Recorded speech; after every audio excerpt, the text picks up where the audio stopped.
Oke, baik. Bismillahirrahmanirrahim. Assalamualaikum warahmatullahi wabarakatuh.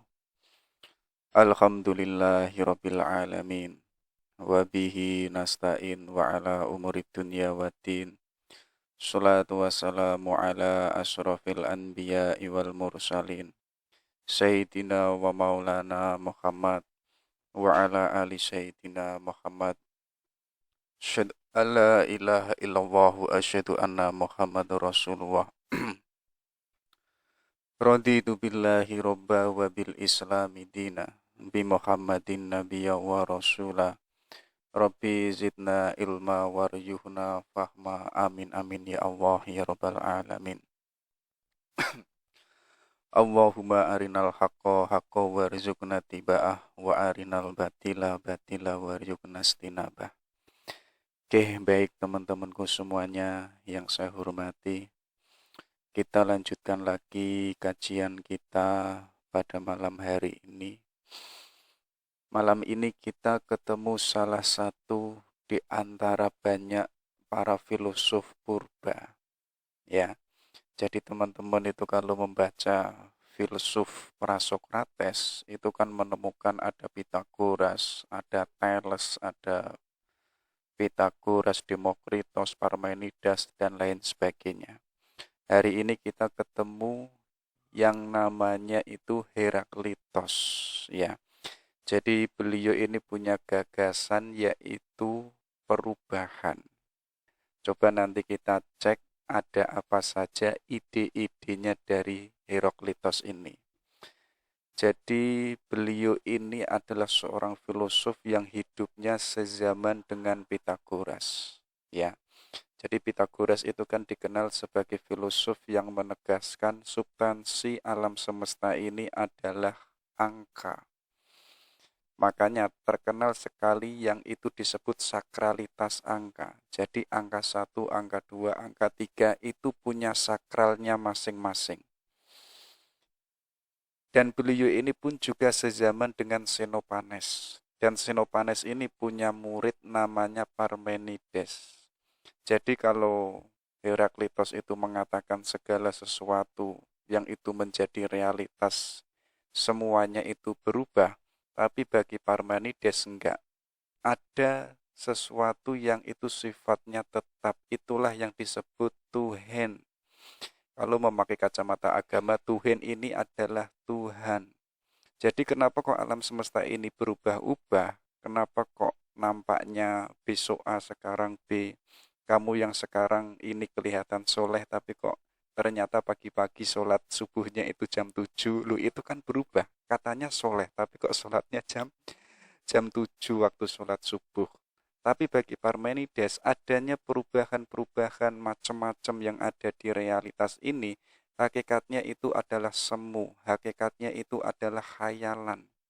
Yang tidak semu, yang tidak khayalan itu adalah yang mutlak, yang absolut, yang disebut adalah Tuhan.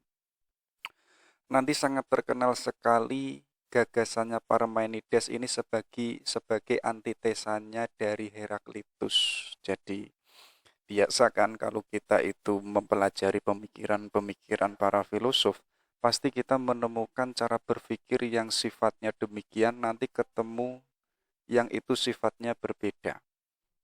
Ya, begitu kan? Sebagaimana katanya Hegel, jadi alam semesta ini bergerak, yang itu sifatnya itu adalah trilogi. Jadi ada tesis, ya, ada antitesa dan ada sintesis. Kayak teman-teman yang laki-laki itu tesis. Tesisnya itu sebagai laki-laki. Nanti teman-teman yang laki-laki ini ketemu seorang cewek yang itu dijadikan pasangan hidup, itulah antitesanya. Jadi laki-laki ketemu perempuan itu adalah pertemuan yang sifatnya berbeda. Adanya perbedaan ini nanti melahirkan sesuatu yang baru yang itu disebut sintesa. Nanti sintesa ini yang itu hasil dari tesis dan antitesa yang melahirkan sesuatu yang baru. Nanti sesuatu yang baru ini pun juga ketemu yang namanya antitesa lagi, ya. Dan antitesa ini ketemu tesa, nanti ketemu sintesis lagi. Itulah hakikat kehidupan menurut Hegel. Jadi kalau Heraklitos itu punya gagasan, realitas itu sifatnya berubah dan nggak ada yang tetap, nggak ada yang permanen.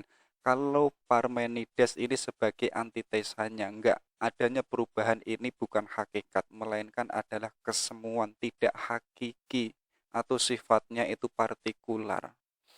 Nanti coba kita lihat ya. Jadi beliau ini lahir pada tahun 540 sebelum Masehi. Nanti pun juga beliau meninggalnya itu pada tahun 480 sebelum Masehi. Jadi Islam itu belum hadir, bahkan Kristen pun juga belum ada. Jadi kita mencoba lari agak jauh di tradisi filsafat purba. Jadi sebagaimana katanya Abu Yusuf Yakub Al-Kindi, hikmah itu ada di mana-mana. Tidak hanya di NU, tidak hanya di Sunni, tidak hanya di Islam, tidak hanya di Kristen. Yang namanya hikmah itu ada di mana-mana. Dan katanya Al-Kindi apa? Hikmah ini adalah cahayanya Tuhan yang itu ditaruh di alam semesta. Dan tugas kita sebagai orang beriman, itu tugasnya hanya jumbuti. Maksudnya apa? Ayo kita pelajari kebenaran-kebenaran atau hikmah-hikmah yang itu diletakkan Tuhan yang ada di bumi. Kalau itu cahayanya Tuhan, maka kita itu wajib untuk mengambilnya. Dengan tujuan apa? Semakin kita itu mendapatkan hikmah atau kebenaran, insya Allah nanti kita akan menjadi orang yang wise. Tidak hanya orang yang itu tahu kebenaran, tapi kita menjadi orang yang wisdom, yang tahu kebenaran sekaligus mampu menghidupkan kebenaran. Ya, hari ini kan kita sudah tahu banyak kebenaran. Tapi problemnya apa? Problemnya tidak semuanya kebenaran yang kita ketahui itu kita itu belum mampu untuk menghidupkannya. Kalau kita itu belum mampu menghidupkannya, gambarannya itu seperti ruangan yang di dalamnya itu ada lampu, tapi lampunya itu enggak hidup. Ya bagaimanapun isi yang ada di ruangan yang harusnya isinya macam-macam. Ada lemari misalkan, ada kipas, ada perempuan, ada kasur, ada laptop, dan lain sebagainya. Hanya gara-gara lampunya itu tidak hidup, akhirnya semua benda-benda yang berharga itu enggak kelihatan. Makanya apa? Ayo kita jumputi kasanah-kasanah tidak hanya di dunia Islam, tidak hanya di dunia Kristen, atau tidak hanya pada dogma kita. Biar apa? Biar diri kita itu semakin wise, semakin wisdom. Tidak hanya berhenti pada kebenaran, tapi kita menjadi orang yang wisdom. Jadi simpelnya orang wisdom itu apa? Orangnya itu tahu kebenaran dan mampu menempatkan kebenarannya ini di mana dan untuk apa, sesuai dengan porsi dan proporsionalnya. Kalau waktunya kuliah, yo harus kuliah. Kalau waktunya kuliah, yo harus jangan pacaran, ya. Kayak teman-teman di sisi lain kuliah, tapi di sisi lain pacaran, itu belum wisdom. Tapi biasanya teman-teman kan punya alasan. Saya kuliah punya pacar kan biar saya rajin, biar saya nanti ada yang membantu ketika membuat makalah, ketika membuat skripsi atau membuat tugas-tugas akhir dan lain sebagainya. Loh, kalau motifnya demikian, akhirnya kita itu nggak dewasa. Kita tidak menjadi orang yang benar-benar bertanggung jawab. Karena apa? Karena hidup kita tergantung pada cewek kita. Nanti kalau kita membahas cintanya Eric Fromm, itu kan ada cinta yang sifatnya kekanak-kanakan. Cinta yang itu menggantungkan hidupnya pada orang yang dicintainya. Tapi ayo kita menjadi orang yang wise, orang yang wisdom, yaitu mampu mencintai diri kita, sekaligus mampu mencintai orang lain tanpa menggantungkan diri kita kepada orang lain. Kayak teman-teman punya pacar, tapi berdiri sendiri dengan kakinya, ya. Jadi nggak boleh berdiri di atas kakinya orang lain, apalagi pacarnya. Itu absurd, artinya itu nggak dewasa. Nah, itu beberapa sempilan ya. Jadi sebenarnya ini Heraklitus ini sebenarnya adalah anaknya bangsawan. Nanti dalam autobiografinya, karena orang tuanya ini bangsawan, nanti Heraklitos ini mestinya mendapatkan harta kekayaan dari orang tuanya. Tapi beliau ini nggak mau.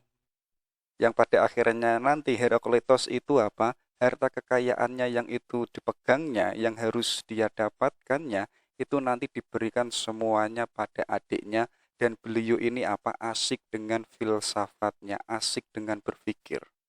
Makanya nggak salah nanti belakangan beliau ini dikenal sebagai filosof yang itu suka menyendiri, suka uzlah, introspeksi diri. Jadi introspeksi diri itu apa? Itu membaca ke dalam dirinya, tidak membaca keluar dirinya. Kita hari ini kan biasanya kan sibuk membaca apa-apa yang ada di luar diri kita. Kayak misalkan kita membaca Al-Quran, kita mendapati ayat yang itu neraka, yang itu murtad, yang itu kafir. Kita biasanya kan menunjuknya keluar. Ayo mulai saat ini ketika kita mendapati adanya kafir, adanya murtad, adanya orang yang masuk neraka, ayo kita menuding diri kita sendiri. Kita jangan sibuk keluar diri atau menuding orang. Inilah nanti Heraklitus yang itu dikenal sebagai filosof uzlah. Nanti suatu ketika ada seseorang yang itu bertanya, yaitu apa? Wahai Heraklitus, pemikiran-pemikiranmu kok banyak, ide-idemu kok banyak, ya. Gurumu itu siapa? Jadi orang ini heran, Heraklitus kok pinter ya, pikirannya macem-macem. Dan orang ini bertanya, janjani gurumu itu siapa sih? Dan Heraklitus ini menjawab, guruku adalah diriku sendiri. Yang aku baca adalah diriku. Jadi apa? Dirinya itu dijadikan objek untuk dipelajarinya. Ya, kayak seperti halnya tadi, kita kan punya ilmu karena ada objek yang ada di luar diri kita, ya kan? Objeknya itu adalah manusia, masyarakat, lahir yang namanya sosial. Ada objek yang namanya negara, lahir yang namanya politik. Ada objek yang namanya alam semesta, lahir yang namanya kosmologi dan lain sebagainya. Itu kan objek-objek yang ada di luar diri manusia. Tapi bagi Heraklitus, objek yang paling hakiki itu adalah objek diri kita sendiri yang itu harus kita pelajari. Ya, makanya dalam dunia sufi termasuk di teosofi itu yang diwakili oleh Surowardi Ibnu Al-Maktul dan juga penerusnya yaitu Mula Sadra, itu kan menegaskan apa? Pengetahuan yang paling hakiki itu adalah pengetahuan yang mengarahnya ke dalam diri kita, bukan pengetahuan yang itu mengarahnya keluar diri kita. Ya, kenapa kok demikian? Karena di dalam diri kita ini ada substansi yang sifatnya itu hakiki, yang sumbernya itu dari Tuhan. Kalau kita memakai kacamatanya sufi, loh, di dalam diri kita itu ada ruh ketuhanan loh ya. Ya, itu kan ada istilah kutiupkan ruh ke dalam dirimu wahai Adam. Loh, Tuhan meniupkan ruhnya ke dalam diri Adam itu tidak hanya untuk Nabi Adam, tapi apa? Untuk semua manusia.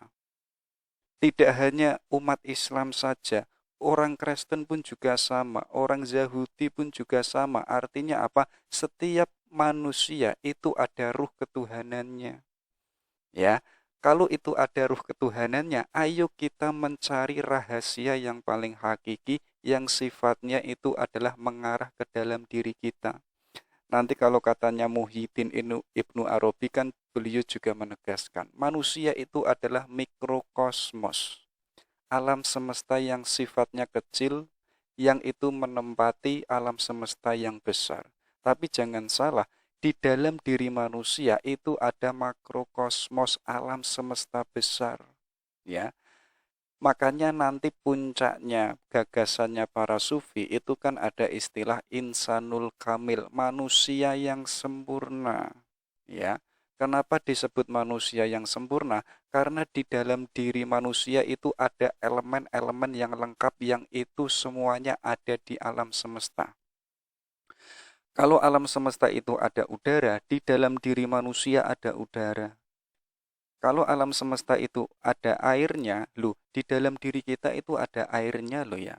Kalau alam semesta itu substansinya adalah api, loh, di dalam diri manusia itu ada apinya.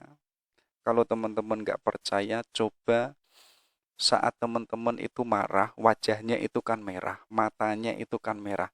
Itu menunjukkan apa? Ada api di dalam diri kita. Artinya manusia itu adalah produk Tuhan yang paling lengkap. Tidak ada produk ciptaan Tuhan yang nggak lengkap kecuali hanya manusia. Makanya tadi, untuk kita bisa mengetahui pengetahuan yang paling hakiki, katanya Heraklitus, itu adalah pengetahuan yang sifatnya membaca ke dalam. Jadi beliau itu tadi dikenal sebagai filsuf yang itu suka menyendiri. Tapi di sisi lain juga, yang ini agak kurang, agak kurang positif, beliau pun juga dikenal sebagai filsuf yang itu nggak jelas. Kenapa kok demikian? Karena ide-idenya Heraklitos ini jelimet, ribet.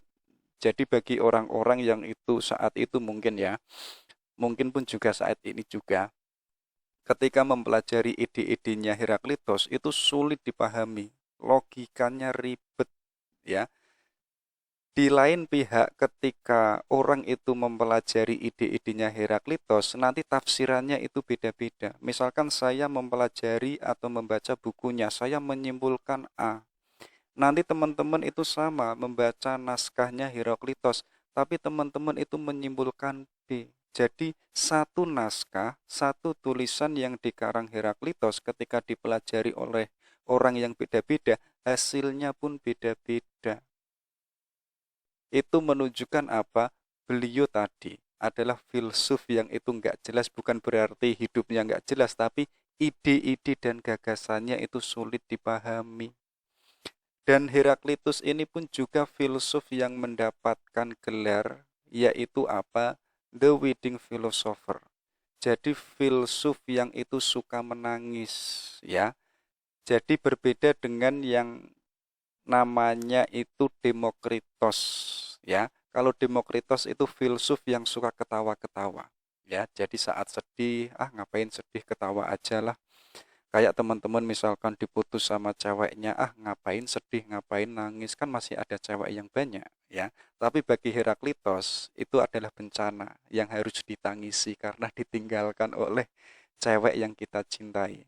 Tapi enggak bagi Demokritos, alah apa, kita daripada sedih, ayo kita ketawa-ketawa saja. Nah, yang terakhir apa? Beliau pun juga filsuf yang itu dikenal membawa gagasan yang disebut misantropis. Jadi mesan itu adalah benci, tropis itu dari istilah Yunani yaitu adalah tropos. Maksudnya adalah manusia. Jadi artinya adalah benci manusia. Mengapa kok demikian? Jadi dalam cermatannya Heraklitus ini manusia itu sumbernya kerusakan, sumbernya perdebatan. Iya kan? Banyak dalam sejarah dunia, dalam sejarah peradaban tidak ada yang namanya peradaban kedamaian, itu enggak ada. Pasti di dalamnya ada kejahatan. Pasti di dalamnya ada korupsi, ada peperangan, pembunuhan dan lain sebagainya. Bahkan nanti di akhirnya Heraklitos ini mengatakan apa? Manusia itu fokusnya hanya wilayah perut, ya. Maksudnya apa? Hanya memikirkan kepentingannya pribadi, hanya memikirkan keuntungannya pribadi. Kalau kita itu sebagai manusia fokusnya hanya perut, ya, katanya Heraklitos apa? Kita itu kayak kambing, isinya cuma cari rumput, hanya urusan perut, hanya urusan kekayaan, hanya urusan kekenyangan. Ini kan sama seperti halnya Al-Ghazali. Kalau kita porosnya hidup kok mencari kekenyangan, mencari keuntungan, atau mencari kekayaan, atau pada wilayah seksualitas dan lain sebagainya, ya kita nggak ada bedanya dengan hewan. Hewan itu makan, manusia pun juga makan. Hewan itu bertumbuh, manusia pun juga bertumbuh. Hewan itu kawin, manusia pun juga kawin. Kalau hidup kita itu hanya sebatas wilayah-wilayah demikian, kita nggak ada bedanya dengan bebek. Makanya tadi Heraklitos itu mengajak, ayo kita menjadi manusia yang itu suka refleksi diri, yang itu suka uzlah, membaca ke dalam diri kita. Apakah kita itu sudah menjadi manusia yang baik, ataukah jangan-jangan kita itu belum menjadi manusia yang baik? Oke, itu ya. Itu sedikit mukodimah biografinya Heraklitos. Sekarang kita mencoba mengambil salah satu gagasan atau ide filsafatnya Heraklitos, yaitu tentang perubahan. Tapi sebelum kita ke sana, coba kita lanjutkan tadi di mana Heraklitos ini dikenal sebagai filsuf yang suka menangis. Jadi kabarnya itu saat Heraklitos semasa hidupnya, beliau ini melihat warga negaranya itu enggak jujur. Warga negaranya itu enggak adil. Tapi beliau ini mengharap apa? Ayo kita menjadi masyarakat yang jujur, yang adil, yang punya martabat, yang punya nilai. Tapi kok faktanya saat itu masyarakat kok nggak bisa jujur, ya? Masyarakat kok nggak bisa adil. Akhirnya apa? Akhirnya beliau ini jengkel, ya. Banyak sekali korupsi para pejabat, banyak juga para pejabat yang itu menguasai tanpa pertanggungjawaban dan lain sebagainya. Artinya banyak kekacauan saat itu yang itu menjadikan Heraklitos itu sering menangis. Sampai Heraklitos itu mengatakan apa? Apakah keberadaan manusia itu harus menjadi semacam kesalahan? Ya, kayak tadi ada istilah yang namanya apa? Ada istilah yang namanya itu mesantropis. Jadi manusia itu sumber adanya kerusakan. Kenapa kok hari ini banyak kekacauan, ya, banyak bencana, apalagi banyak yang namanya problematika dan lain sebagainya. Itu kalau meminjam mesantropis itu adalah gara-gara manusia. Kalau hari ini mengatakan kenapa kok ada yang namanya tsunami, biasanya kita kan mengarahnya kan ke Tuhan. Oh, itu adalah ujiannya Tuhan untuk manusia. Kenapa kok ada gunung meletus? Oh, itu adalah kejadian alam. Tapi bagi Heraklitus itu adalah kesalahan manusia yang tidak bisa merawat alam semesta. Akhirnya apa? Akhirnya alam semesta atau dunia itu marah atau dunia itu rusak. Kayak misalkan teman-teman yang itu misalkan di tempatnya itu sering banjir, ya. Misalnya dicek 10 tahun sebelumnya, apakah masyarakatnya itu tertib membuang sampah pada tempatnya, ya. Misalkan kok hidupnya itu rajin membuang sampah, otomatis nggak ada banjir. Kenapa kok ada banjir? Ya mungkin gara-gara manusianya yang itu tidak membuang sampah pada tempatnya. Artinya apa? Bagi Heraklitus ini, manusia itu ternyata lahir yang itu membuat semacam kesalahan. Ya, nanti akhirnya apa? Heraklitus ini kecewa dan beliau ini lari ke pegunungan dan menjalani hidup sendiri dan bertahan hidup dengan makan rumput dan tanaman. Jadi beliau itu sebenarnya ingin kembali menjadi manusia yang alami, ya, menjadi manusia yang benar-benar manusia. Itu kan ada manusia yang makannya daging. Ada juga manusia yang makannya itu menghindari daging. Dalam arti apa? Yaitu mengonsumsi makanan yang itu tidak bernyawa. Maksudnya apa? Hidupnya itu back to nature. Kembali ke alamiahnya menjadi manusia. Jadi manusia yang itu manusia, itu adalah manusia yang baik, manusia yang adil, manusia yang jujur. Itu adalah manusia yang kembali sebagai manusia. Kalau hari ini kok kita rotasi hidupnya itu kok senang ketika melihat orang itu terjatuh, senang ketika melihat teman kita itu menderita, artinya kita itu tidak manusia, ya. Karena apa? Kita belum bisa memanusiakan manusia, ya. Mungkin ini Heraklitos karena tadi melihat adanya banyak problem, manusia sekarang kok sudah tidak menjadi manusia, ya. Ya, manusia yang mungkin pada awalnya dianggap Heraklitos itu adalah manusia yang fitrahnya adalah kebaikan, tapi kok banyak yang namanya problem, banyak yang namanya kesalahan yang itu dilahirkan oleh manusia. Ya sudah, aku tak hidup yang itu kembali ke alamiahnya. Walaupun demikian, nanti hidup ini yang dijalani beliau ini akhirnya itu menjadikannya sakit, ya. Saat sakit itu beliau nanti kembali lagi ke kotanya yang itu berkonsultasi dengan beberapa dokter, tapi tidak dapat menyembuhkannya dokternya. Makanya nanti pada akhirnya Heraklitos ini apa? Dia itu berbaring di kandang hewan dan menutup dirinya dengan kotoran sapi. Setelah itu Heraklitos itu meninggal. Jadi ceritanya, kenapa kok beliau ini suka menangis dan dikenal sebagai filsuf yang itu mudah meneteskan air mata? Ya karena saat itu banyak sekali orang yang itu tidak seperti manusia. Banyak orang yang tidak jujur dan lain sebagainya. Oke, itu yang pertama ya. Baru kita masuk ke gagasannya, kita awali dari keywordnya Heraklitus. Jadi katanya Heraklitus apa? Yaitu the sun is new each day. Jadi matahari itu baru setiap hari. Jadi kita akan menganggap matahari setiap terbit itu kan kita mengatakan atau menyimpulkan itu adalah matahari yang sama sebagaimana matahari yang kemarin, ya kan? Tapi bagi Heraklitus enggak, matahari yang tadi pagi itu adalah matahari yang baru, yang itu bukan matahari yang kemarin. Kayak teman-teman misalkan setiap hari itu bangun dari tidurnya, itu adalah kamu yang baru, bukan kamu yang kemarin. Jadi ini sebenarnya Heraklitos punya asumsi pertama apa? Semua yang ada itu enggak tetap dan senantiasa berubah. Coba nanti kita cek ya. Jadi matahari itu setiap terbit, setiap terbenam, itu bukan matahari yang kemarin, itu adalah matahari yang baru.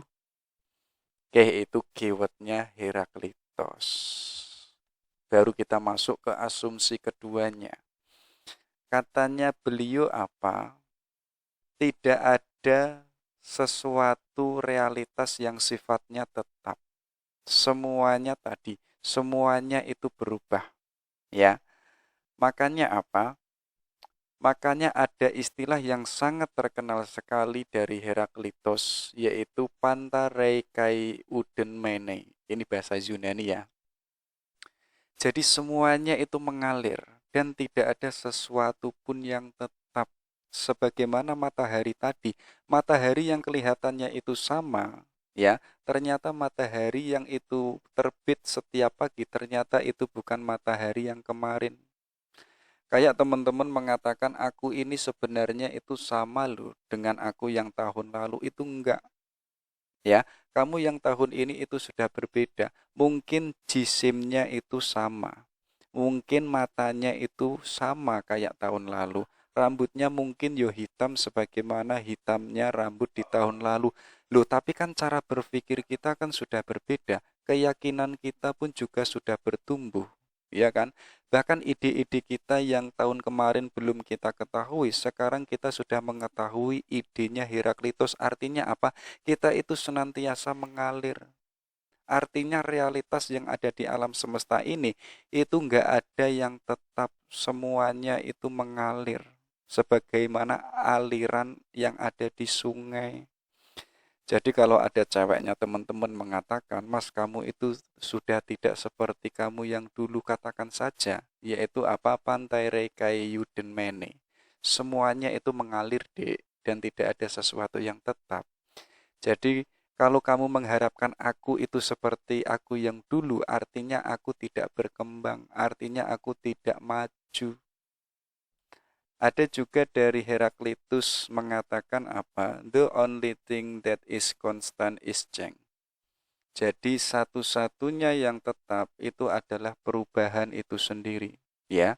Jadi alam semesta ini yang itu diisi oleh tumbuh-tumbuhan termasuk makhluk-makhluk, termasuk di dalamnya pun juga manusia, itu kan semuanya berubah. Tumbuhan itu bertumbuh, berbunga, kemudian mati, nanti musim semi lagi, tumbuh lagi, dan lain sebagainya. Peradaban pun juga demikian, ya.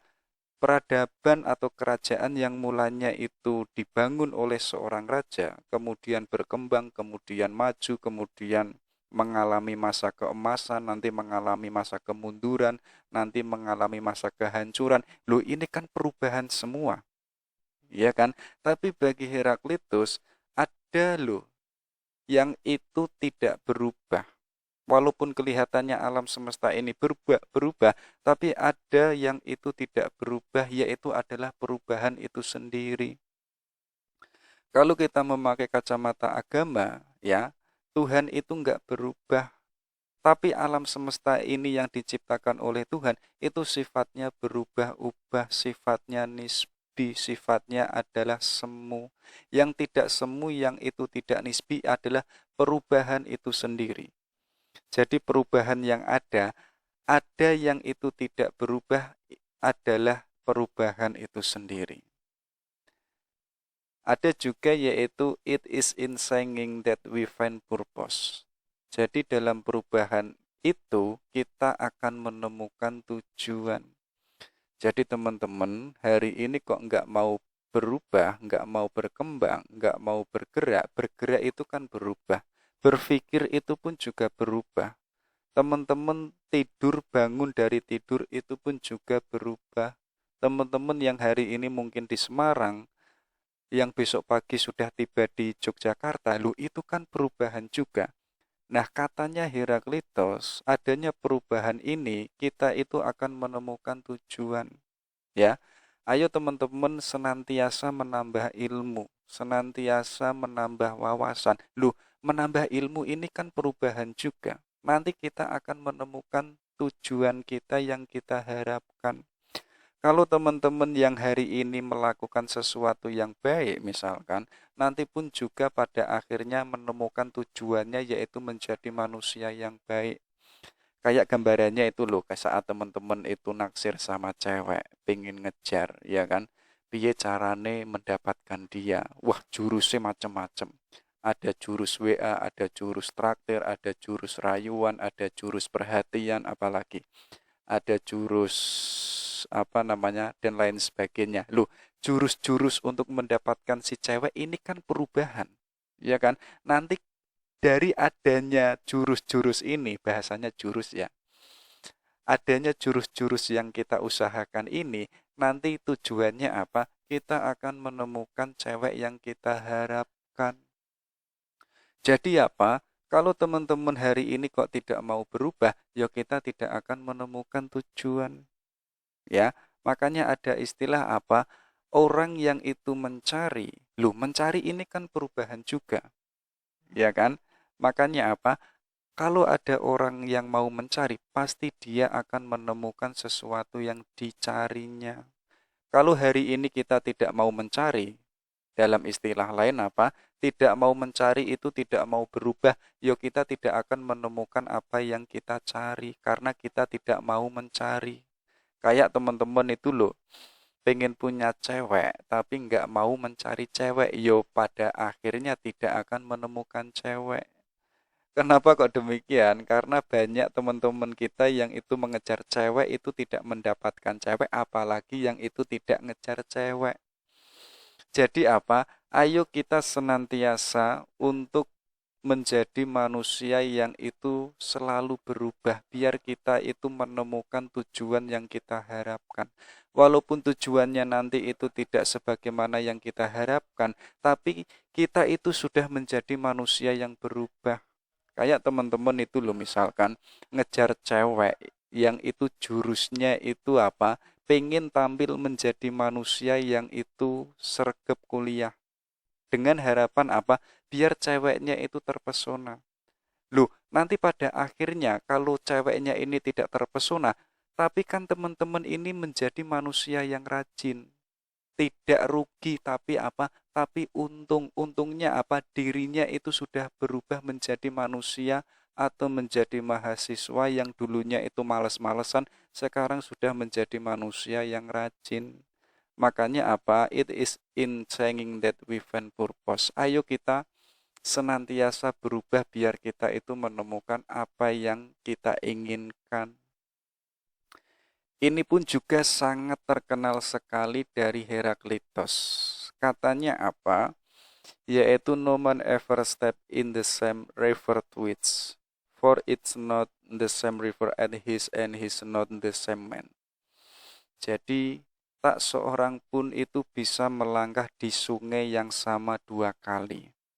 Karena sungai itu bukan lagi sungai yang sama dan dia juga bukan lagi orang yang sama. Jadi teman-teman itu ketika melangkah ke sungai dua kali ya, yang pertama dan yang kedua itu sudah bukan aku yang pertama. Artinya apa? Artinya aku yang kedua ini sudah bukan aku yang dulu. Sungainya pun juga sama. Jadi sungai yang itu kita langkahi pertama kali dengan yang kedua kali itu sudah bukan sungai yang dulu. Walaupun kelihatannya ada airnya, kelihatannya ada pohon-pohonnya, loh tapi itu sudah bukan sungai yang kemarin, itu sudah sungai yang baru. Ini menurut saya sangat filosofis ya. Karena apa? Kita hari ini membaca sesuatu itu kan seakan-akan merasa itu kan sama seperti halnya yang kemarin. Kayak kita melihat gunung. Yo gunung itu adalah gunung yang kemarin. Kita melihat langit itu adalah langit yang kemarin. Apalagi kita melihat orang tua kita itu adalah orang tua kemarin. Tapi bagi Heraklitus enggak. Gunung yang kamu lihat itu adalah gunung yang sudah baru, yang sudah berbeda dengan gunung yang kemarin. Apapun itu yang ada di alam semesta, enggak ada yang namanya tetap, semuanya itu berproses menjadi. Ya, dengan yang namanya proses menjadi ini, kita akan menemukan tujuan kita. Itu ya. Oke, kita lanjutkan. Dengan adanya tadi, dengan adanya tidak ada sesuatu yang tetap, tidak ada sesuatu yang absolut, yang semuanya realitas itu berubah-ubah, maka lahirlah yang namanya teori relativitas. Ya, hari ini kan kita mengenalnya teori relativitas itu kan dari Einstein, ya. Jadi suatu ketika itu ada orang yang itu bertama sama Einstein. Wahai Einstein, coba saya kasih tahu teorimu yang sangat jelimet, yang sangat ribet. Coba terangkan kepada saya yang itu paling sederhana biar saya itu paham. Jawabannya Einstein apa? Bayangkan seandainya kamu itu duduk sama cewekmu satu hari, rasanya itu kayak 1 jam. Tapi kok kamu itu duduk 1 jam di atas kompor, rasanya itu 1 hari. Itulah yang disebut relativitas. Jadi teman-teman kalau itu membaca bukunya Einstein, itu kan rumus semua. Itu kan sifatnya kan angka-angka semua. Tapi Einstein ini punya logika yang mudah. Jadi untuk memahami relativitas itu simpel. Kalau teman-teman itu duduk sama ceweknya selama 1 jam itu selama 1 hari, rasanya itu seperti 1 jam. Ya kan? Coba teman-teman bayangkan lagi asik-asiknya jalan sama ceweknya sehari full, ya kan, diajak makan, diajak shopping, diajak healing dan lain sebagainya. 1 hari full rasanya kok tiba-tiba sudah maghrib ya? Kayaknya baru 1 jam, tapi kok sudah menghabiskan 1 hari. Itulah yang disebut apa? Semuanya itu relatif, ya. Maksudnya apa? Maksudnya Heraklitos. Jadi ternyata itu teori relativitas itu jauh-jauh hari sudah dicetuskan oleh Heraklitus. Jadi Einstein itu hanya menyempurnakan saja. Oke, kita fokus ke Heraklitosnya saja. Kalau bagi Heraklitos, kebenaran itu akan selalu berubah. Contohnya apa? Contohnya itu pengertian adil. Adil yang itu hari ini, itu belum tentu sama dengan pengertian adil esok hari. Kayak teman-teman itu loh, saat dulunya naksir sama ceweknya, yang saat itu mengatakan, kamu itu paling cantik. Tapi sekarang ketika sudah sama ceweknya itu mengatakan lain, ah kamu biasa saja kok. kamu tidak cantik-cantik amat. Karena apa? Karena sudah didapatkannya, sudah tidak ada misterinya, sudah tidak ada wownya, ya kan? Artinya apa? Kecantikan yang menempel pada dirimu itu pun juga sifatnya relatif.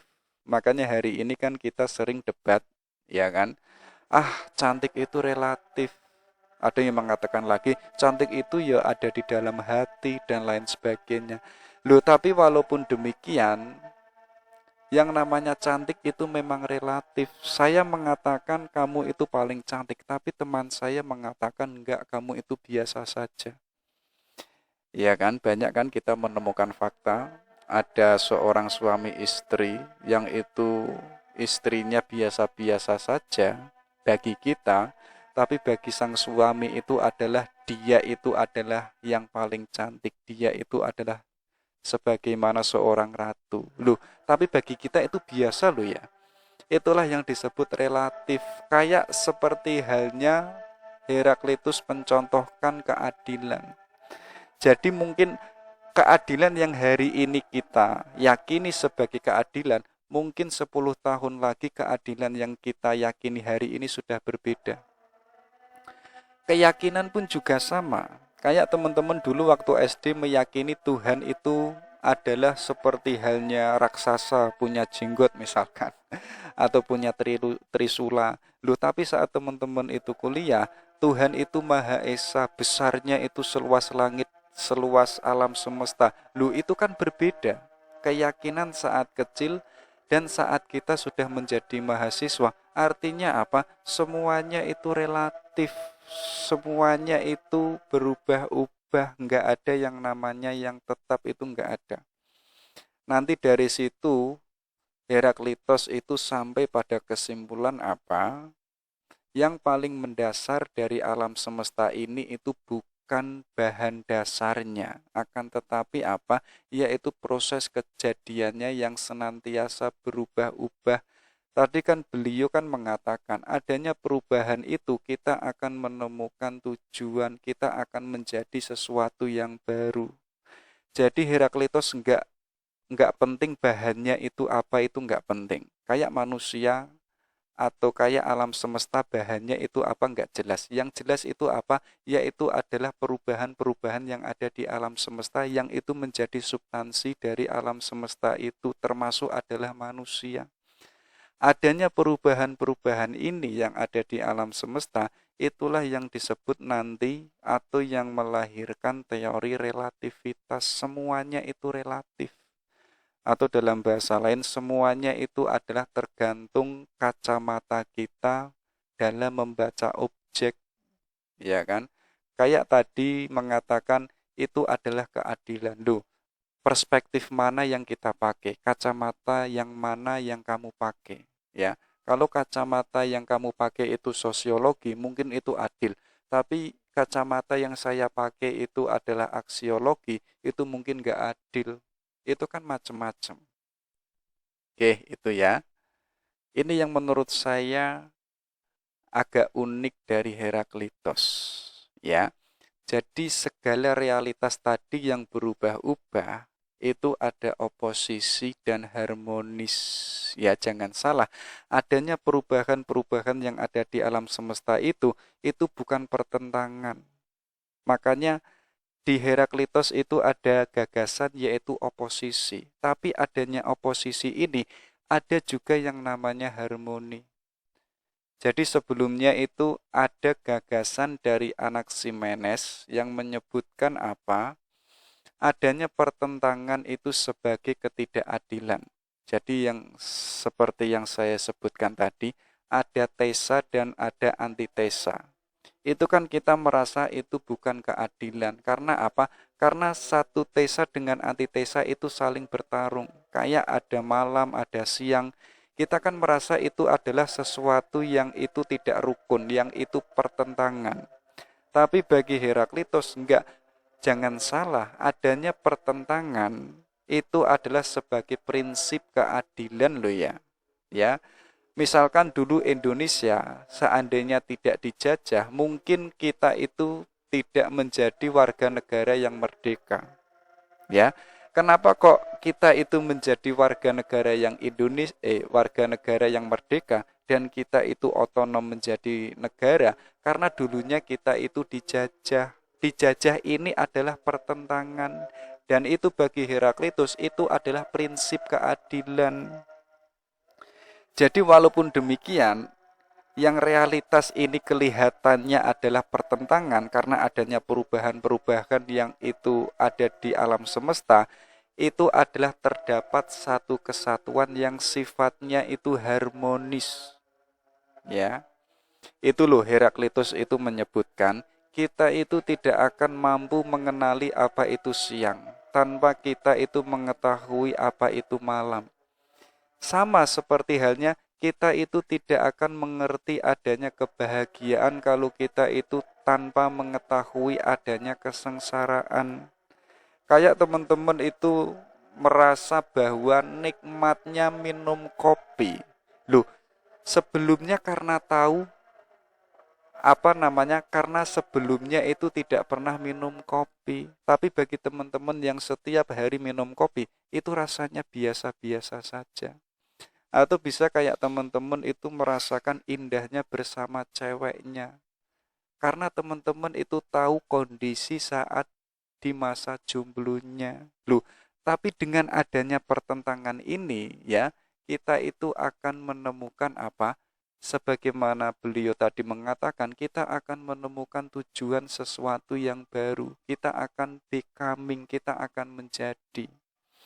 Jadi apa? Kita itu tidak akan mengetahui tidak akan mengenal apa itu siang tanpa kita itu mengetahui apa itu malam. Makanya tadi Heraklitos punya gagasan yang terkenal, yaitu apa? Perang adalah bapak segala sesuatu. Yang dimaksud apa? Perang ini adalah oposisi, pertentangan. Jadi pertentangan yang ada di alam semesta ini, ya, itu adalah yang itu menjadikan sesuatu yang baru, menjadikan hidup kita itu bermakna. Kita akan menemukan becoming. Tapi adanya perubahan-perubahan yang ada di alam semesta ini, sifatnya itu harmonis, sifatnya itu tertib, sifatnya itu indah. Ada juga yang terkenal dari Heraklitus, katanya apa? Yaitu the unlike is joined together, and from difference result the most beautiful harmony. Jadi ketidaksamaan disatukan dan dari perbedaan itu menghasilkan harmoni yang indah. Jadi adanya ketidaksamaan ini bisa disatukan loh ya. Ya. Dan adanya perbedaan yang macam-macam itu menghasilkan harmoni yang indah. Kalau di alam semesta ini kok isinya laki-laki semua, itu malah nggak harmoni. Misalkan kok di alam semesta ini adanya siang, terus itu malah nggak harmoni.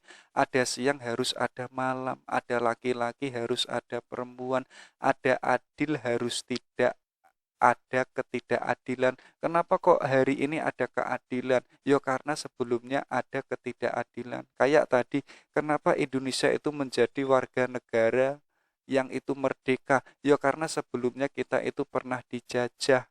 Ya, artinya apa? Adanya perbedaan itu menghasilkan harmoni yang sangat indah. Makanya tadi Heraklitos itu mengajak kita, ayo kita senantiasa menjadi manusia yang itu setiap hari berubah. Biar apa? Biar kita itu menjadi sesuatu yang harmonis sekaligus kita itu menjadi manusia yang indah. Jadi apa? Segala sesuatu itu ada oposisinya yang sifatnya itu bertentangan. Tapi adanya pertentangan ini itu adalah melahirkan yang namanya keharmonisan yang indah. Oke, itu ya. Jadi teman-teman itu nggak boleh membaca adanya siang dan malam itu pertentangan. Adanya kejelekan dan keburukan itu pertentangan, itu enggak. Tapi adanya kejelekan dan keburukan nanti akan menghasilkan sesuatu yang jauh lebih indah. Oke ya. Kenapa ini melanjutkan tadi? Kenapa kok alam semesta ini tadi ada banyak pertentangan, ada banyak perubahan. Tapi kok alam semesta ini jalannya tertib, termasuk manusia, termasuk adalah hewan dan tumbuh-tumbuhan. Kita kan hari ini melihat ada banyak perbedaan, ada banyak perubahan, tapi jalannya itu kan harmonis, ya kan? Tidak ada pertentangan antara siang dan malam. Tidak ada yang namanya saling mendahului antara siang dan malam, itu enggak ada. Jadi sejak tahun purba sampai hari ini, malam itu tidak pernah mendahului siang, siang pun juga sama, tidak pernah mendahului malam. Loh, itu kan menunjukkan alam semesta ini harmonis. Kenapa alam semesta ini harmonis? Ya karena ada yang disebut logos universal. Jadi logos universal ini adalah rasio yang itu dijadikan hukum, yang itu menguasai realitas yang ada. Sekaligus apa? Sekaligus yang menggerakkan segala sesuatu termasuk adalah manusia. Jadi kalau kita itu ingin menjadi manusia yang baik, ayo kita menjadi manusia yang itu sesuai dengan hukum alam semesta. Ya, hukum alam semesta ini adalah ada logosnya. Mungkin kalau dalam bahasa agama, logos universal ini adalah Tuhan yang itu mengatur alam semesta. Dan Tuhan itu menciptakan yang namanya sunatullah. Sedangkan alam semesta ini bergerak itu sesuai dengan sunatullah. Tidak ada yang namanya air yang itu mengalir ke atas, itu enggak ada. Sejak dalam masa awal-awal penciptaan mungkin ya, yang namanya air itu pasti mengalir ke bawah. Yang namanya manusia itu awalnya dari kecil, yang itu nanti dewasa, kemudian tua, kemudian mati. Itu semuanya dalam lingkup yang namanya logos universal. Atau di dalam alam semesta ini ada hukumnya. Dan hukum ini bergerak, itu yang menggerakkan adalah logos universal. Akhirnya apa? Alam semesta ini harmonis, indah, dan tertib. Nggak ada yang namanya pertentangan. Mungkin kita membaca alam semesta ini banyak pertentangan, ya kan? Termasuk manusia. Banyak yang itu tidak adil, banyak yang menzolimi, banyak yang itu menindas dan lain sebagainya. Kelihatannya itu kan kelihatannya kan tidak harmonis. Loh, tapi kalau tidak ada manusia yang itu tidak zolim, kita tidak akan menemukan manusia yang itu bijaksana. Kayak teman-teman, kita merasa, misalkan teman-teman mengatakan, merasa aku ini paling ganteng loh ya. Loh, karena ada manusia yang itu tidak ganteng. Kayak teman-teman mengatakan aku ini paling cantik. Loh, kecantikanmu itu ada, itu karena ada cewek yang tidak cantik. Akhirnya kamu itu punya asumsi kamu cantik. Itu kan kelihatannya kan beda-beda. Kelihatannya kan macam-macam. Loh, adanya macam-macam itu tidak keluar pada hukum yang disebut hukum sunatullah. Dan hukum sunatullah ini bergerak harmonis karena yang menggerakkan adalah logos universal. Makanya tadi kalau kita itu ingin menjadi manusia yang bijaksana, manusia yang benar, atau manusia yang hidupnya itu adalah sesuai dengan nature kemanusiaan kita, ayo kita menjadi manusia yang itu jalannya sesuai hukum sunatullah. Karena apa? Hukum sunatullah ini yang membuat itu adalah Tuhan. Kalau itu yang membuat Tuhan, pasti isinya baik dan benar. Oke, itu ya. Itu logos universal. Ini loh, beliau pun juga punya gagasan tentang arse, yaitu api, ya. Kenapa kok tadi Heraklitos sering menyebutkan tidak ada sesuatu yang tetap, di mana semuanya itu berubah dan macam-macam? Beliau ini mengibaratkan sebagaimana api.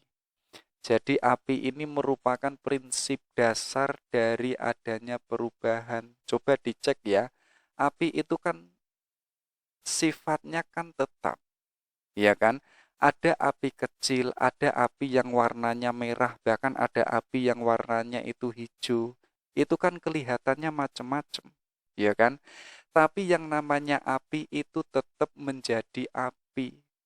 Hakikatnya yang api kecil dan besar, hakikatnya api yang kelihatannya itu warnanya merah dan hijau, tapi yang namanya api itu adalah api. Ya kan? Yang berubah itu hanya substansinya, hakikatnya itu sama, yaitu adalah api. Kayak teman-teman besok menjadi soleh, besoknya bisa menjadi tidak soleh. Loh, itu kan beda-beda. Tapi hakikatnya itu adalah kita yang itu sebagai manusia. Sebagaimana alam semesta ini yang itu kelihatannya itu macam-macam. Itu gambarannya seperti api. Tapi bagi Heraklitos, api ini adalah prinsip dasar dari adanya perubahan. Dan beliau ini menegaskan apa? Api itu dapat mengubah kayu menjadi arang dan api pun juga bisa merubah dari api yang kecil menjadi api yang besar. Dari api merah menjadi api biru. Tetapi api itu yang berubah dan dapat mengubah sesuatu tetaplah api. Sebagaimana yang saya sebutkan tadi, adanya perubahan-perubahan yang itu ada pada api, hakikatnya itu adalah api. Jadi apa? Dengan demikian, maka Heraklitos ini yang paling cocok untuk melambangkan kesatuan dalam perubahan. Jadi apa namanya? Yang paling cocok untuk melambangkan kesatuan di antara berbagai macam perubahan itu, di antara macamnya banyak macam-macam itu, ya, itu adalah perubahan itu sendiri. Makanya tadi di awal beliau itu menegaskan semuanya itu adalah berubah. Dan hanya satu yang itu tidak berubah, yaitu adalah perubahan itu sendiri. Dan Heraklitos itu menggambarkan api sebagai prinsip dasar dari adanya perubahan. Oke, itu ya. Jadi kan banyak filosof purba yang mengatakan di awal tadi, substansinya alam semesta air, substansinya alam semesta udara, dan lain sebagainya. Tapi bagi Heraklitos, substansinya alam semesta ini adalah api. Yang api ini menjadi prinsip dasar adanya perubahan-perubahan yang ada di alam semesta. Walaupun alam semesta ini berubah-ubah, hakikatnya itu adalah api itu sendiri. Oke, kita lanjutkan. Beliau pun juga menggagas tentang epistemologi, yaitu yang kita sebut sebagai pengetahuan. Jadi katanya beliau apa? Kebenaran itu pada dasarnya tersembunyi dan nggak jelas. Ya, teman-teman itu bisa mengetahui itu kan harus berjuang. Yang mulanya nggak tahu sekarang tahu. Tidak tahu itu adalah kegelapan. Dan ketika kita mau berusaha belajar, akhirnya kita bisa mengetahui. Mengetahui ini adalah sesuatu yang nampak, yang jelas, yang bercahaya. Makanya apa? Kebenaran itu pada dasarnya tersembunyi, makanya kita harus mengejarnya. Ya, bagi Heraklitos, seseorang itu harus berani membuka dirinya untuk dapat memahami melalui pengamatan, argumentasi, analisis linguistik, dan refleksi diri. Jadi untuk bisa mendapatkan kebenaran, ayo kita observasi. Ya, kayak teman-teman itu kan sudah dibekali oleh Tuhan alat indera, ya, mengamati, oh di depan saya ini ada laptop, di depan saya ini ada kopi, kemudian kita buktikan dengan tangan kita, oh iya, ternyata di depan saya itu ada kopi. Artinya pengetahuan kita yang mulanya itu tersembunyi, sekarang menjadi jelas. Akhirnya apa? Saya punya argumentasi bahwa di depan saya ini ada kopi, kemudian saya minum, dan kopinya itu manis. Lahir yang namanya argumentasi. Tapi nanti yang penting bagi Heraklitus apa? Yaitu refleksi diri, evaluasi diri. Ya, kenapa kok demikian? Karena Heraklitos ini menganggap indera yang itu dimiliki manusia itu sifatnya lemah. Ya, sifatnya itu tidak hakiki, sifatnya itu bisa berubah-ubah. Jadi beliau itu menggambarkan, coba dicek air laut itu. Air laut itu baik untuk ikan, tapi tidak baik untuk manusia. Kita dengan indera kita kan melihat air laut itu kan bening, air laut itu kan bersih. Tapi saat kita meminumnya ternyata itu tidak cocok untuk manusia. Makanya apa? Heraklitos itu mengajak kita nggak boleh berhenti pada indera kita.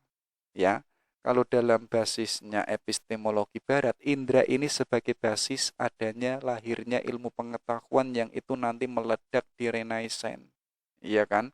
Jadi lahir adanya media, teknologi, industri, globalisasi itu karena basisnya adalah indera, mempercayai yang sifatnya faktual. Tapi bagi Heraklitus, kita jangan berhenti di indera karena indera itu lemah. Kenapa kok lemah? Karena objek-objek yang ada di alam realitas ini sifatnya berubah-ubah. Kayak teman-teman itu misalkan melihat ceweknya yang cantik. Loh, karena mungkin suatu ketika melihat ceweknya ini belum mandi atau belum make upan, ternyata nggak cantik. Akhirnya apa? Kita itu tertipu sendiri dengan indera kita. Kalau Al-Ghazali itu menegaskan apa? Indera kita itu mampu menangkap yang namanya bulan. Kemudian kita menyimpulkan bulan itu besarnya seperti halnya bola, ya. Loh, tapi itu kan kesimpulan dari indera itu kan nggak benar, ya. Dan itu nggak bisa dipercaya. Kenapa kok demikian? Karena bulan yang ada di atas sana itu besarnya tidak sebagaimana bola, ya kan? Nah, nanti yang membenarkan itu adalah akal. Tapi bagi Heraklitos, kita nggak boleh berhenti di indera, tapi kita harus jauh lebih dari itu, yaitu apa? Refleksi diri, membaca diri. Makanya beliau ini menegaskan satu-satunya perjalanan untuk mendapatkan kebenaran itu adalah dengan mencarinya di dalam diri kita sendiri. Kenapa kok demikian? Karena manusia itu tidak memiliki batas. Manusia ini memiliki rahasia yang sampai hari ini itu belum selesai. Jadi beliau pun juga menantang kita, jika kita mau menyelam lebih dalam ke dalam diri kita, maka kita itu akan mendapatkan, kita akan sampai pada kebenaran yang sejati. Jadi kebenaran yang sejati bagi Heraklitus itu adalah kebenaran yang dikejar, yang objeknya itu adalah diri kita sendiri. Ya, makanya di awal tadi saya sempat menyebutkan, ayo kita jangan menuding keluar, tapi kita senantiasa menuding ke dalam diri kita. Bahkan tadi Heraklitus pun juga menjelaskan apa? Kita jadikan diri kita itu objek yang itu senantiasa untuk kita pelajari. Karena apa? Karena manusia itu tidak memiliki batas. Yang namanya manusia itu jangan disimpulkan pada wilayah fisik, tapi apa? Yang non fisik itu jauh lebih fundamental, jauh lebih rahasia yang itu tidak memiliki batas, yaitu apa? Yaitu wilayah jiwa. Kalau kita hanya berhenti pada fisik, yo kita ketemunya yo manusia yang kelihatannya ganteng, yang kelihatannya jelek, yang punya rambut, yang punya mata. Tapi manusia yang itu jauh lebih dari itu. Yaitu apa? Yang itu mengarah ke dalam. Ayo kita kaji kemanusiaan kita. Kita senantiasa who am I. Makanya tadi kan Heraklitus, ayo kita senantiasa uzlah, kita introspeksi diri, menggali diri kita yang itu sebagai manusia. Oke, itu ya. Jadi pengetahuan itu jangan keluar diri, melainkan apa? Melainkan ke dalam diri kita biar kita menemukan kebenaran yang sejati. Oke, kita lanjutkan. Ini masalah karakter. Kalau tadi ilmu, kalau kita sudah menemukan kebenaran yang sejati atau ilmu yang sejati, sekarang kita menata karakter kita menata perilaku kita. Jadi katanya Heraklitus itu karakter yang baik itu tidak dibentuk dalam waktu seminggu atau sebulan. Tapi apa? Tapi dibuat sedikit demi sedikit, hari demi hari. Dan itu diperlukan usaha yang panjang dan harus ada kesabaran untuk mengembangkan karakter kita yang baik. Kenapa kok teman-teman hari ini menjadi manusia yang itu sibuk dengan ilmu? Ya karena sebelumnya itu sudah melatih dirinya untuk berlama-lama dengan ilmu. Kalau kita sudah membiasakan itu dan itu sudah menjadi habit, ya, itulah yang disebut karakter. Jadi karakter itu ketika sesuatu yang kita lakukan itu sudah menyatu ke dalam diri kita. Ya, kalau teman-teman itu menjadi orang yang baik, kebaikannya itu tidak hanya ketika ada orang lain. Ya, biasanya kan kita menjadi sesuatu yang sifatnya berubah-ubah. Bisa menjadi pahlawan ketika ada cewek yang terjatuh, ya. Itu menurut Heraklitos enggak karakter. Karena apa? Karena menjadi pahlawannya itu ketika ada cewek yang terjatuh kemudian kita itu menolongnya. Apalagi ceweknya itu adalah orang yang kita taksir, itu malah kebohongan besar. Itu bukan karakter. Nah, untuk kita bisa menjadi orang yang berkarakter, ayo kita latih dengan waktu yang panjang sekaligus kita itu harus bersabar. Karena untuk menjadi manusia yang itu benar-benar manusia, yang sekaligus punya karakter yang mulia, itu waktunya nggak 1 hari, nggak 1 bulan. Ya, butuh waktu yang panjang untuk membentuk agar kita bisa menjadi manusia yang baik. Kalau teman-teman itu ingin menjadi manusia yang cinta ilmu, ayo kita usahakan tiap hari membaca buku. Nah, kita usahakan tiap hari sampai 1 bulan, sampai 2 bulan, sampai 5 bulan. Akhirnya karakter kita terbentuk menjadi orang yang cinta buku. Kalau teman-teman hari ini membaca, besok tidak. Besoknya membaca, besoknya lagi sampai 1 bulan, sampai kapan itu nggak membaca, ya akhirnya karakter kita sulit terbentuk, ya. Jadi karakter itu adalah bukan barang yang tiba-tiba jadi, melainkan apa? Melainkan sesuatu yang kita ciptakan. Kalau teman-teman ingin menjadi sesuatu yang wow, ya harus latihan setapak demi setapak yang itu membutuhkan waktu yang panjang sampai apa? Sampai itu menjadi habit yang itu menyatu ke dalam diri kita. Kalau itu sudah bisa menyatu, itulah yang disebut karakter. Nanti kalau kita sehari saja misalnya kayak tadi kita kok tidak membaca, yang mulanya tiap hari kita membaca, saat nanti 1 hari kita tidak membaca, rasanya dunia itu belum sempurna. Merasa hidup kita itu ada yang kurang. Kalau kita sudah bisa merasakan itu, artinya kita itu sudah terbentuk karakter kita menjadi orang yang itu cinta buku, yang itu kutu buku. Oke, itu ya. Jadi nasihatnya beliau apa? Ayo kita melatih diri kita pelan-pelan, setapak demi setapak, step by step, biar kita menjadi manusia yang itu berkarakter. Jalannya yaitu dengan kebiasaan kita latih diri kita. Makanya nanti ada istilah yang sangat terkenal, yaitu apa? Ethos anthropoidaimon. Jadi karakter seseorang itu adalah takdirnya. Coba teman-teman dicek karakternya hari ini seperti apa. Kalau karakternya itu males-malesan, ya takdirnya nanti ya demikian. Kalau karakternya itu rajin, ya takdirnya ya demikian. Jadi karakter kita itu adalah takdir kita. Jadi takdir kita nanti seperti apa? Coba dicek karakter kita hari ini seperti apa. Ya, kalau karakter kita menjadi manusia yang baik, insya Allah takdirnya pun juga baik. Kalau karakter kita menjadi orang yang itu senantiasa mencari ilmu, takdirnya insya Allah kita akan menjadi manusia yang berilmu. Jadi kita nggak boleh sibuk dengan takdir kita nanti bagaimana dan seperti apa. Takdir itu kita sudah bisa kita baca, yaitu dengan apa? Dengan melihat karakter kita hari ini seperti apa dan bagaimana. Oke, itu ya. Itu masalah karakter dari Heraklitus. Oke, kita masuk ke keywordnya. Jadi ada beberapa keyword dari Heraklitus. Katanya apa?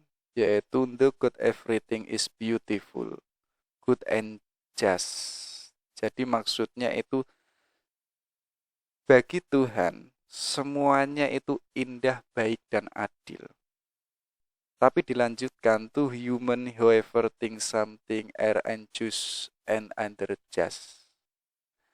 Tapi bagi manusia beberapa adil dan lainnya itu beberapa tidak adil dan lainnya itu adil, ya kan? Tapi bagi Tuhan semuanya itu indah, semuanya itu baik, semuanya itu adil. Nggak ada yang itu nggak adil di mata Tuhan. Tapi bagi manusia, ya, beberapa itu tidak adil, yang lainnya itu adil. Ini kan kayak tadi, kayak yang namanya apa tadi, relativitas. Kita mengatakan kamu hari ini baik, besok kamu itu sudah tidak baik. Jadi sifatnya bagi manusia itu bisa berubah-ubah, tapi bagi Tuhan yang namanya sesuatu itu adalah indah, baik, dan adil.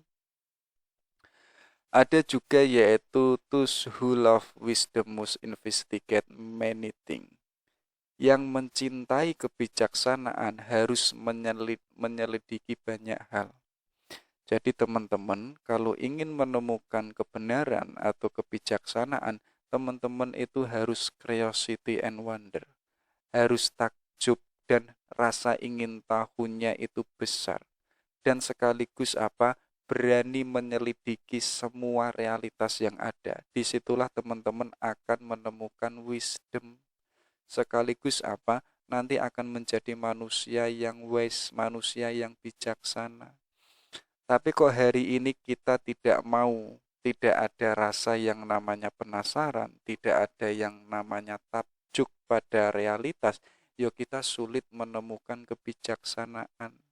Jadi kebijaksanaan itu lahir ketika si manusianya itu berani. Berani apa? Berani mempertanyakan, berani mengkritisi dan lain sebagainya. Ada juga yaitu the soul is that the color of its tube. Jadi jiwa itu diwarnai oleh warna pikiran.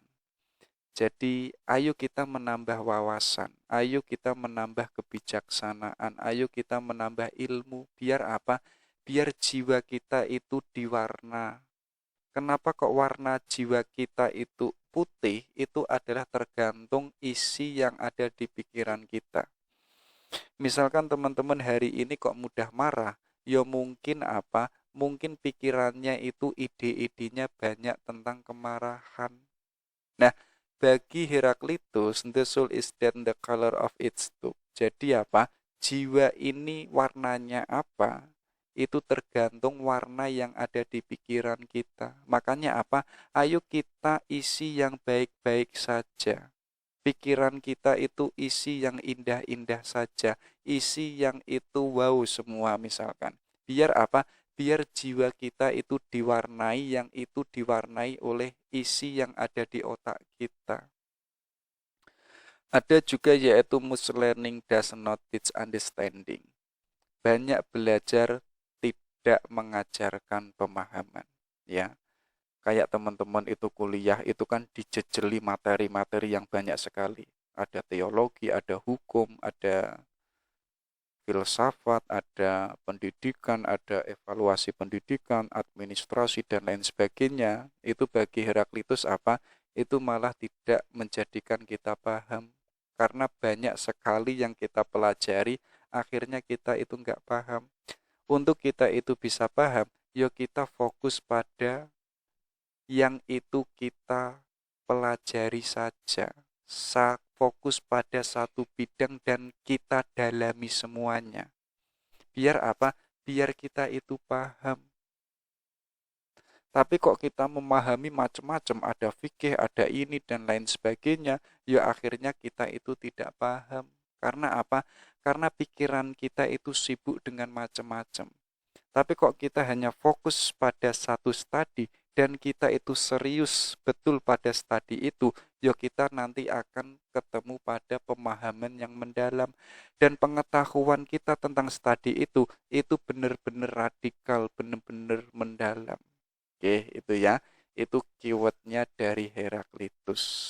Oke, sekian dari saya. Assalamualaikum warahmatullahi wabarakatuh.